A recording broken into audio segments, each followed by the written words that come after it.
Assalamualaikum warahmatullahi wabarakatuh. Kami dari kelompok 6 yang beranggotakan Risma Nur Afita, Aciel Yahya, dan saya sendiri Eurika Setiarini akan mempresentasikan tentang kognitif behavior terapi pada kelompok. Kognitif behavior terapi dikembangkan oleh Aaron Beck yang bermula dari temuan klinis dan observasinya pada klien yang menunjukkan bahwa klien yang mengalami depresi memiliki karakteristik distorsi kognitif dalam pemikiran mereka. Kemudian, terapi perilaku itu kurang lebih sama dengan terapi perilaku kognitif, di mana mekanismenya adalah memodifikasi pikiran untuk mengubah perilaku dan mengubah faktor eksternal yang mengarah pada perubahan perilaku.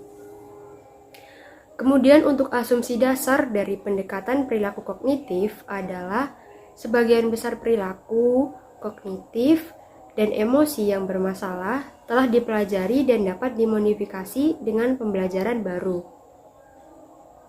Terapi perilaku kognitif memiliki beberapa karakteristik untuk membedakannya dari sebagian besar pendekatan kelompok yang lain. Terapi kognitif perilaku bergantung pada prinsip-prinsip dan juga prosedur metode ilmiah dan prinsip-prinsip pembelajaran yang diturunkan secara eksperimental. Kemudian, ini diterapkan secara sistematis untuk membantu orang untuk mengubah perilaku maladaptifnya. Penilaian perilaku terdiri dari serangkaian prosedur yang digunakan untuk memperoleh informasi yang akan memandu pengembangan rencana perawatan khusus untuk setiap klien dan membantu mengukur efektivitas pengobatannya. Kemudian, menurut Spiegler dan Government tahun 2010, penilaian perilaku melibatkan 5 karakteristik. Yang pertama, ditujukan untuk mengumpulkan informasi yang unik dan rinci tentang masalah klien. Yang kedua, berfokus pada fungsi dan kondisi kehidupan klien saat ini. Yang ketiga, berkaitan dengan pengambilan sampel perilaku klien untuk memberikan informasi tentang bagaimana klien berfungsi dalam berbagai situasi. Kemudian yang keempat, terfokus secara sempit daripada berurusan dengan kepribadian total klien. Kemudian yang kelima atau yang terakhir, terintegrasi dengan terapi. Pada sebagian kelompok, pada tahap awal, kelompok itu mengkhususkan untuk merumuskan pernyataan spesifik tentang tujuan pribadi yang ingin dicapai. Identifikasi tujuan menentukan arah gerak terapeutik dan agar treatment yang dilakukan itu tepat. Anggota kelompok yang menguraikan perilaku yang ingin mereka ubah dan keterampilan baru yang ingin dicapai. Kemudian menurut Anthony tahun 2014, tujuan harus spesifik, terukur, realistis, dan juga dapat dicapai. Untuk beberapa contoh tujuan pribadi itu misalnya mengurangi kecemasan saat tes, kemudian menghilangkan fobia, mengatasi depresi, mempelajari public speaking, kemudian menurunkan berat badan, menghilangkan kecanduan merokok, alkohol, ataupun obat-obatan. Selanjutnya yaitu kita akan membahas tentang evaluasi objektif. Setelah perilaku target telah diidentifikasi dengan jelas, kemudian tujuan terapi sudah ditentukan, dan prosedur terapeutik sudah digambarkan, nah selanjutnya yaitu hasil dapat dinilai secara objektif. Terapi kognitif perilaku ini menekankan pentingnya mengevaluasi efektivitas teknik yang telah digunakan. Nah, yang dinilai itu apa saja? Nah, yang dinilai itu kemajuan klien menuju tujuan. Contohnya, jika ada rencana kelompok bertemu selama 10 minggu untuk melakukan keterampilan sosial, nah pada tiap sesi ini penilaian perubahan perilaku dapat dilakukan sehingga anggota dapat menentukan seberapa berhasil tujuan tercapai. Kemudian peran dan fungsi pemimpin kelompok. Pemimpin kelompok berperan sebagai guru dan juga mendorong anggotanya untuk belajar dan mempraktikkan keterampilan sosial dalam kelompok yang dapat diterapkan dalam kehidupan sehari-hari. Nah, jadi pemimpin kelompok ini diharapkan untuk mengambil peran aktif, mengarahkan, dan juga mendukung dalam kelompok, serta menerapkan pengetahuannya tentang prinsip-prinsip perilaku dan keterampilan untuk menyelesaikan suatu masalah. Pemimpin kelompok dengan cermat mengamati dan juga menilai perilaku untuk menentukan kondisi yang terkait dengan masalah dan juga kondisi yang akan memfasilitasi perubahan tersebut. Nah, selain fungsi, pemimpin kelompok juga diharapkan melakukan sejumlah fungsi-fungsi dalam tugas cara petiknya. Yang pertama, pemimpin kelompok melakukan wawancara dengan calon anggota saat penilaian awal dan orientasi kelompok berlangsung.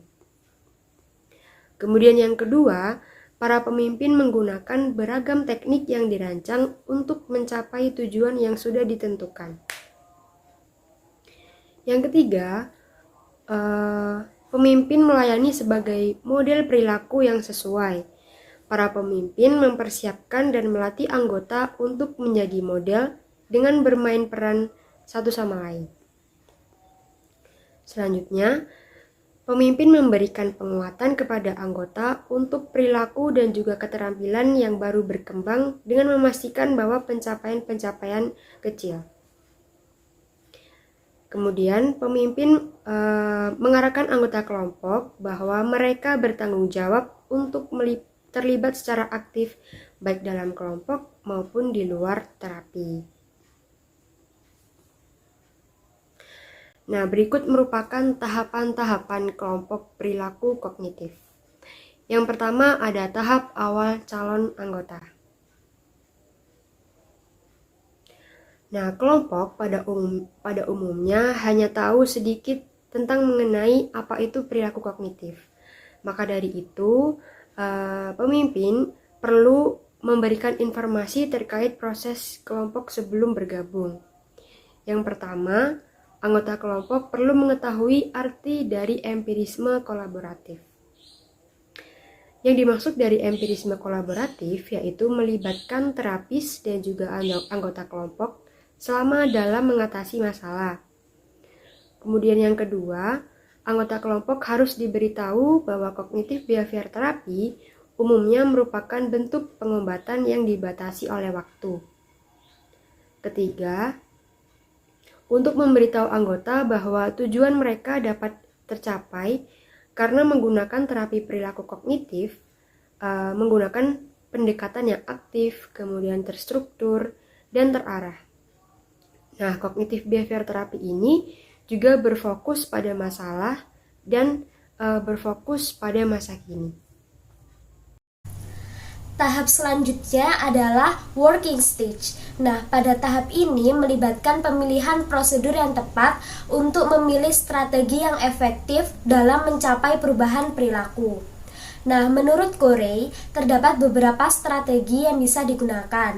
Yang pertama ada modeling, yang kedua behavioral rehearsal atau latihan perilaku, yang ketiga coaching atau pembinaan, yang keempat homework atau pekerjaan rumah, yang kelima feedback atau masukan, yang keenam reinforcement atau penguatan, yang ketujuh restrukturisasi kognitif, dan yang terakhir adalah problem solving. Untuk strategi yang pertama adalah modeling. Berdasarkan kutipan yang ada dalam buku Corey 2012, seperti yang ada di samping, dapat dipahami bahwa modeling mengacu pada proses di mana klien belajar melalui suatu pengamatan, peniruan, dan pencontohan dari pemimpin dan anggota kelompok. Nah, modeling ini berguna untuk menunjukkan perilaku yang dipelajari. Strategi yang kedua adalah behavioral rehearsal atau latihan perilaku. Menurut Corey, latihan perilaku ini bertujuan untuk mempersiapkan anggota dalam mempraktekkan perilaku yang baru di kehidupan sehari-hari. Strategi yang ketiga adalah coaching atau pembinaan. Nah, proses ini terdiri dari menyediakan anggota dengan prinsip-prinsip umum untuk melakukan perilaku yang diinginkan secara efektif. Nah, menurut Corey, Coaching seems to work best when the coach sits behind the client who is rehearsing. Nah, jadi ketika seorang anggota terjebak dan tidak tahu bagaimana ia akan melangkah atau melanjutkan, maka tugas anggota kelompok adalah memberikan saran. Nah, dalam hal ini, anggota berlatih secara mandiri sebelum mencoba peran baru di dunia nyata. Untuk strategi yang keempat adalah homework atau pekerjaan rumah. Nah, pekerjaan rumah ini ditujukan untuk menerapkan apa yang dijelajahi oleh anggota selama sesi kelompok, yang pada dasarnya merupakan inti dari permasalahan. Nah, pekerjaan rumah ini memberikan banyak kesempatan bagi anggota untuk mempraktikkan keterampilan baru di dunia nyata. Nah, yang terbaik pekerjaan rumah ini harus mengintegrasikan apa yang terjadi dalam kelompok dengan kehidupan sehari-hari. Strategi yang kelima adalah feedback atau masukan.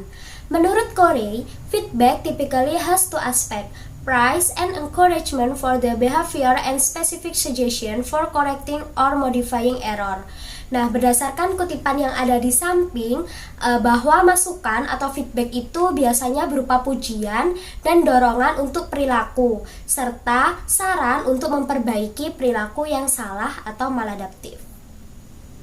Strategi yang keenam adalah reinforcement atau penguatan. Nah, menurut Corey, berdasarkan kutipan yang ada di samping, dapat difahami bahwa reinforcement ialah penguatan yang diberikan oleh pemimpin kelompok kepada anggota kelompok melalui pujian, persetujuan, dukungan, dan perhatian. Nah, tujuan dari diberikannya reinforcement adalah agar anggota kelompok ini dapat melakukannya di kehidupan sehari-hari. Untuk strategi yang ketujuh adalah restrukturisasi kognitif.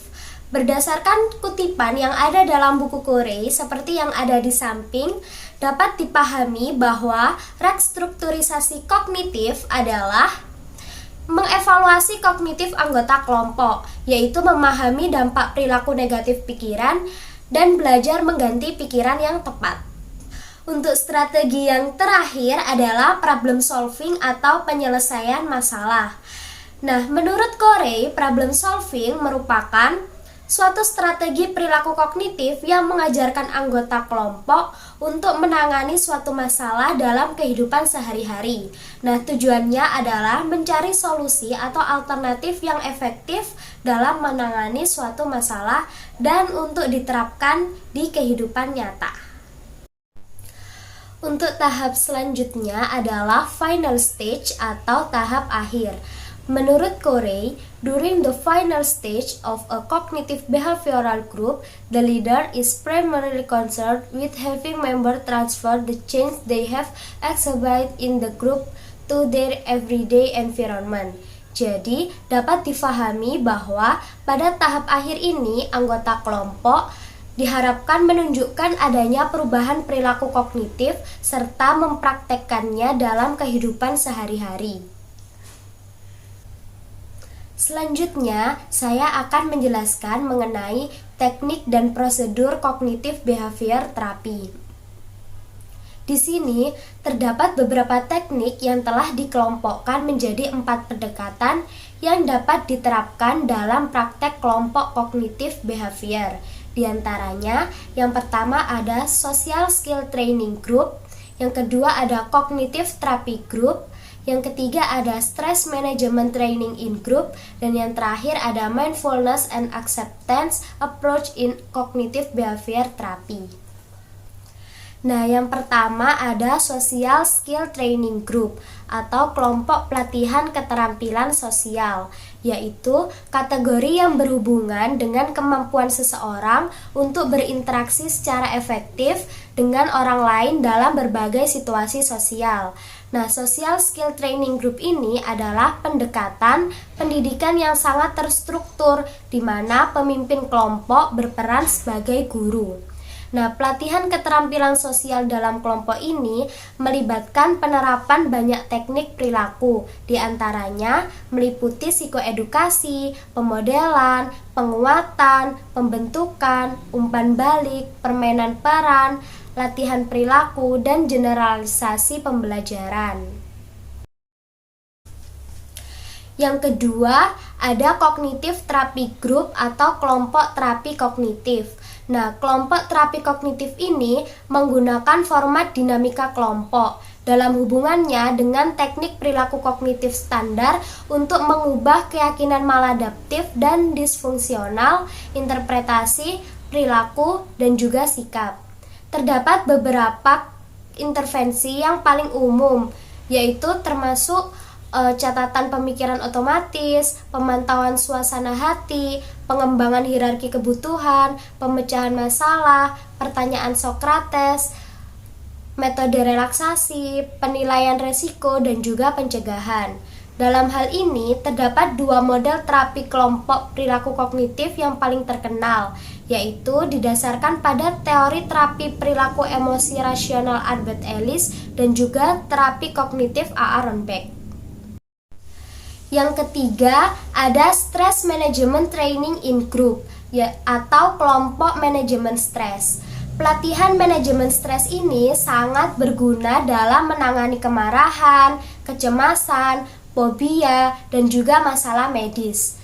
Tujuan dari program manajemen stres ini bukan untuk menghilangkan stres, tetapi untuk mendidik klien tentang sifat dan efeknya dan untuk mengajari mereka berbagai keterampilan intrapersonal dan interpersonal untuk menangani stres secara konstruktif. Oke, untuk selanjutnya di sini saya akan menjelaskan tentang mindfulness and acceptance approaches in cognitive behavioral therapy.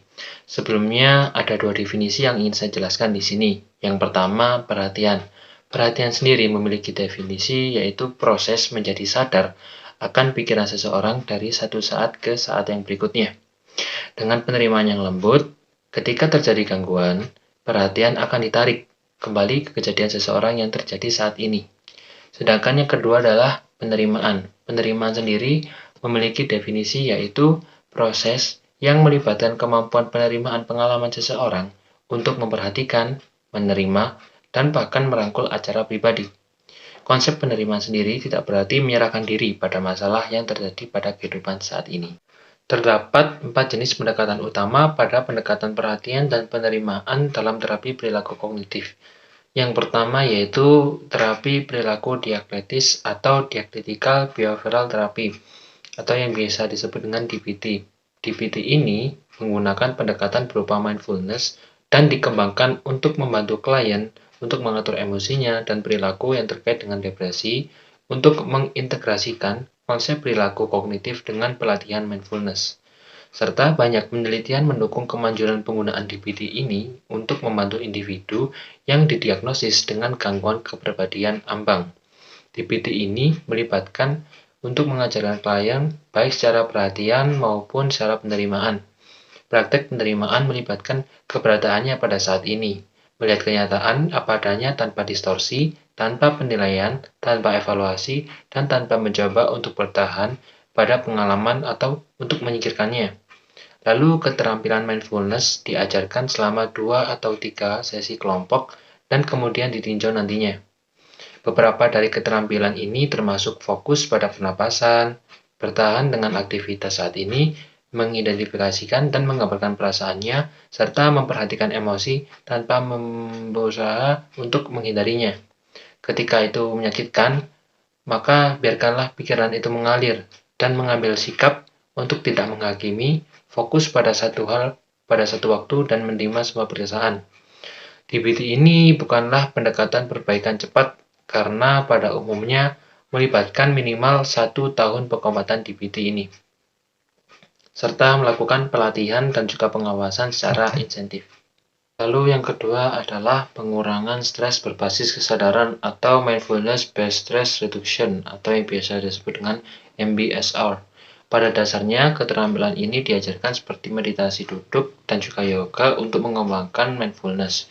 Program ini mencakup meditasi pemindahan tubuh yang membantu klien untuk mengamati semua sensasi di tubuh mereka. Sikap perhatian penuh ini didorong dalam setiap aspek kehidupan sehari-hari. Mereka yang terlibat dalam program ini didorong untuk berlatih meditasi mindfulness formal selama 45 menit setiap harinya.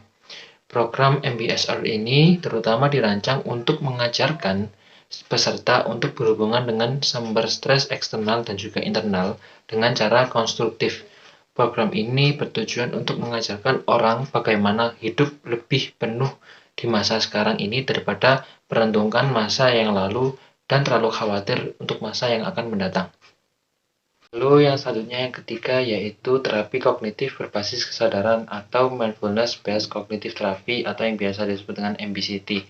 MBCT ini mengintegrasikan aspek terapi kognitif dan juga prosedur pengurangan stres berbasis kesadaran.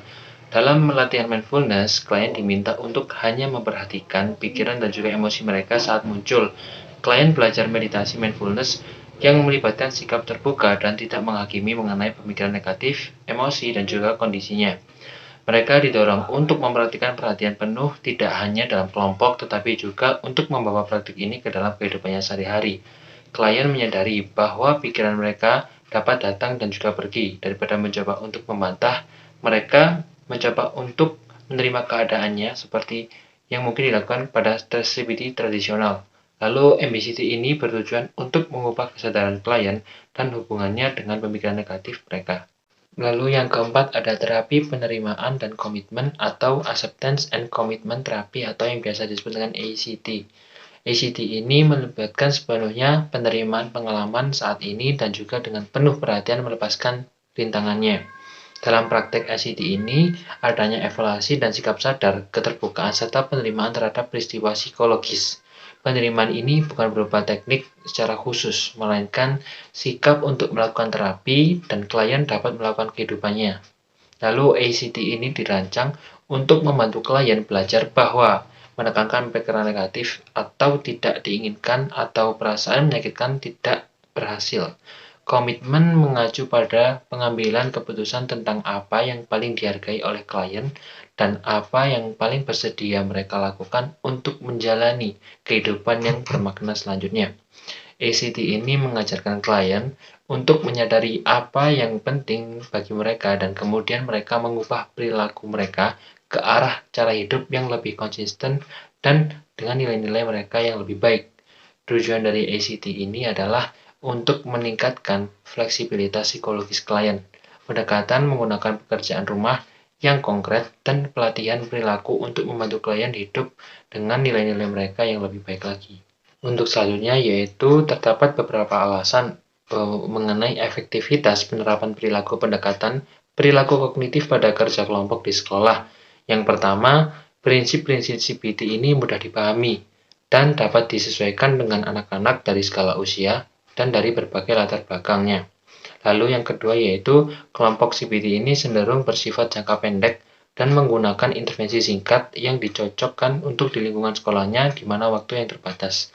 Lalu yang ketiga yaitu konsep-konsep yang dapat diajarkan dapat diterjemahkan ke dalam memperoleh keterampilan hidup. Lalu yang selanjutnya anak-anak dan remaja dapat belajar pengendalian diri emosional dan perilaku melalui pemanaan hubungan antara pikiran, perasaan, dan juga perilakunya. Lalu yang selanjutnya, kelompok CBT ini dapat membantu peserta untuk mengatasi apa yang dapat mereka ubah dan menerima apa yang tidak dapat mereka ubah. Dan yang terakhir yaitu prinsip-prinsip kognitif pemberdayaan kaum muda untuk menghadapi masalah-masalah sekarang dan masalah-masalah yang akan mendatang. Lalu untuk selanjutnya yaitu hubungan efektivitas antara penerapan pendekatan perilaku kognitif dengan perilaku populasi multikultural. Yang pertama adalah keduanya menekankan kebutuhan untuk menyesuaikan intervensi dengan kebutuhan dan kekuatan unik pada individu. Lalu keduanya menekankan pemberdayaan CBT untuk mengajarkan klien keterampilan khusus yang dapat mereka terapkan dalam kehidupannya sehari-hari. Terapi multikultural menekankan pengaruh budaya yang berkontribusi pada keunikan klien. Lalu yang ketiga yaitu keduanya menekankan model kekuatan di mana sumber daya alam klien dapat diaktifkan untuk membawa perubahan. Dan yang terakhir yaitu akar perilaku CBT ini menarik perhatian pada pengaruh lingkungan dan sangat cocok dengan penekanan multikultural pada pengaruh budaya. Lalu yang selanjutnya adalah evaluasi pada kontribusi dan kekuatan pendekatan.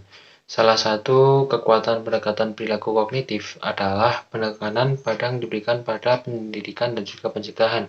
CBD ini tepat dalam menentukan tujuan, perilaku target, dan juga prosedur terapi yang didefinisikan dalam istilah yang tidak ambigu dan juga teratur. Kekhususan ini memungkinkan untuk hubungan antara penilaian, pengobatan, dan juga strategi evaluasi. CBD ini dilakukan oleh tekniknya yang berakar dalam penelitian empiris dan orientasi yang berfokus pada masalah. Dan CBD ini merupakan perhatian yang diberikan untuk mengganti kognisi, perilaku, dan juga emosi maladaptif dengan yang lebih adaptif. Tradisi perilaku kognitif berusaha untuk menyesuaikan strategi khusus pada setiap kliennya. Bidang perilaku kognitif meluas dan ada konteks untuk integrasi CBT dengan pendekatan terapeutik yaitu humanistik. Kelompok perilaku kognitif adalah contoh dari salah satu pendekatan humanistik dalam tindakan. Dengan fokus pada penelitian, teknik ini dibuat lebih presisi sehingga dapat digunakan dengan klien tertentu dengan berbagai permasalahan juga yang tertentu. Yang kedua yaitu evaluasi pada keterbatasan pendekatan perilaku kognitif. Kelompok CBT memiliki pendekatan didaktik yang dapat menjadikan kekuatan dan keterbatasan. Kelompok memiliki fungsi edukatif, namun aspek didaktik ini perlu diimbangi dengan aspek pengalaman kerja kelompok. Seorang terapis kelompok perilaku kognitif perlu menyadari bahwa berbagai masalah proses kelompok. Beberapa di antaranya termasuk mengamati hubungan antara anggota kelompok, mendorong dialog terbuka, mempromosikan ekspresi perasaan, dan mendorong umpan balik yang berguna antara anggota kelompok. Ketika CBD ini diterapkan terlalu kaku, pemimpin kelompok dapat melupakan orang-orang dalam kelompok tersebut dan berfokus secara eksklusif pada teknik atau pada pemecahan masalah tertentu. Fokus pada masalah dan gejala ini dapat mengakibatkan kegagalan untuk memahami maksud di balik perilaku individu tersebut. Beberapa kelompok tidak harus fokus pada penyebab yang mendasari perilaku, namun berurusan dengan faktor-faktor baik dalam situasi eksternal seseorang yang mungkin menimbulkan masalah perilaku dan dengan reaksi internal seseorang terhadap variabel lingkungannya. Sekian pemaparan materi dari kami, kurang lebihnya mohon maaf, semoga bermanfaat.